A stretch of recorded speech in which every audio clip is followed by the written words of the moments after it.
Hi guys, I just wanted to make a quick video because sometimes I'll be watching stuff on YouTube or reading stuff on the internet, and I I guess I get like a little more impetus to put my 2 cents in than other times, and it's a very old issue, but it's one that I'm taking a risk talking about because some people might think, well, what does she know? And some people might be like, what does she care? There's been like a not a lot of recent talk, but there's always the same old talk about.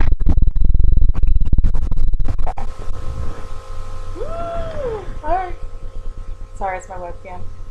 Um, a lot of talk always about light skinned black versus dark skinned black, and I think it's an interesting conversation because in America, most black people are mixed with all of the races of the world in one way or another.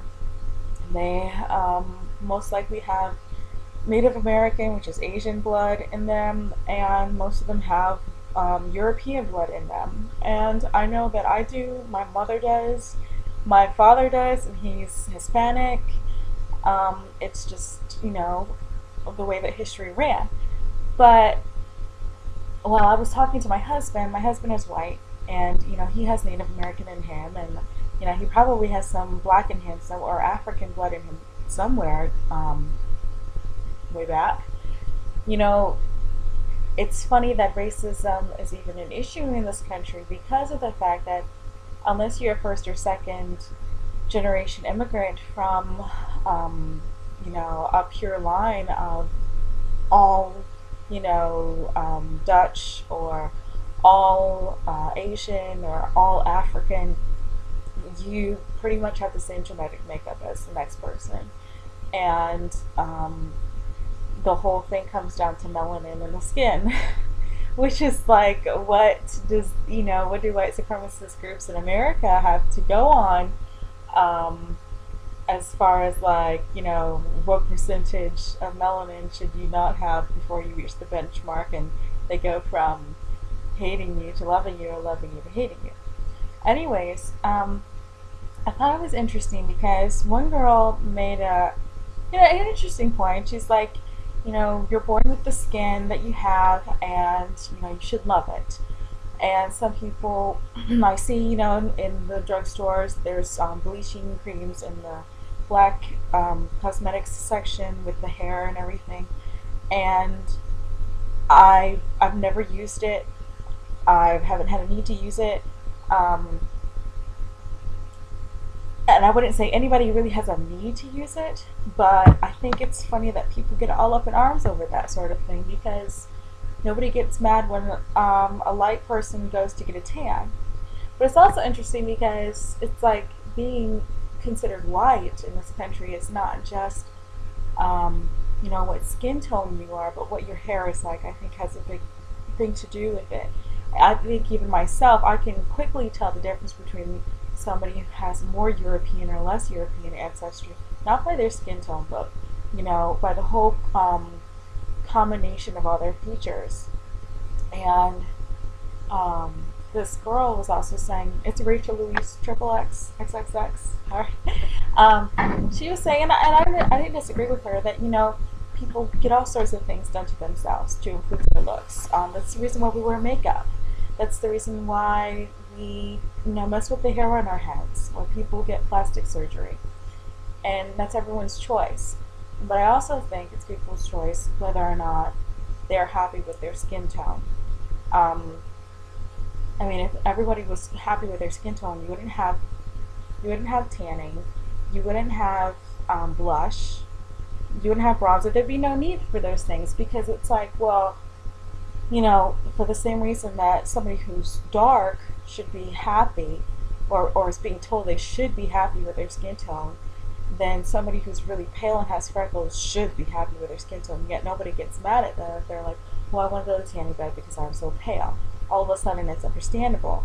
And I think that, we should be more understanding if the skin tone is something that a person wants to um, either enhance or change about themselves. I know that in the summertime I get really dark. I get a lot darker than I am now, and it's harder for my makeup colors to show up because I primarily buy more makeup in the cooler months. I don't really think about makeup in the summer months, but for special occasions I want to wear some, and it doesn't really show up. And I can sympathize with, wanting to, as a woman, wear the latest cosmetic looks. And if your skin is of a certain shade, goes past a certain shade, you're not going to find a lot of colors that are going to show up on you. And I really um, applaud darker skinned women who still, find cosmetic looks that you can tell, that they did it. It doesn't just sink into their skin. I'm not trying to make it sound bad or anything, but I think that'd be very difficult to work with, just like if you had freckles or something, or people with red hair. It's like a special consideration that you have to take into account when you're putting your look together. So that being said, I don't think anybody should be like, oh, why is she complaining about being dark, or why is she saying that she likes someone's lighter skin tone? If she's darker, she should just love it. Well, no, she doesn't have to love her skin tone.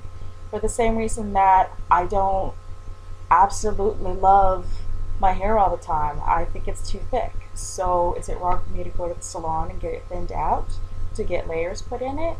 Am I trying to fool people by making them think that my hair is not as thick as it is? Or is it just easier for me to style? Is it easier for a darker skinned woman to lighten her skin a shade or two so that she can wear the makeup colors that she wants, or so that her features can shine more? Some women feel like if they're too pale, that it gives them kind of a doughy look. And I know myself, when I get in the mid-range of my darkness peak, I look better because when you're darker, you have less light reflecting off of you, so you look thinner. But some women probably want the opposite effect. They don't want to look. They want a less defined, maybe a softer appearance, and maybe they have a very defined bone structure to begin with, and so they feel like, well, you can't really see me. I mean, I know as far as photography is concerned, the light on the camera isn't always very flattering. If you have people of all different skin tones standing next to each other, the darkest person, you're not going to see them, and the lightest person is going to be washed out. So, I mean, everybody's got something to deal with, and I think instead of jumping to conclusions saying that this is because of race, maybe we should just be like, this is just another case of people being unhappy with the way they look. And if you're going to be unhappy about something, at least be unhappy about something that you can change a little bit or tweak, or it's superficial, so it's not like a big thing. I would think it'd be terrible if you were born with a physical handicap and you were mad about that your whole life and there's nothing you could do to change it. So that's what I have to say about that. And of course, my videos are always long, sorry, but I will talk to you later. Bye.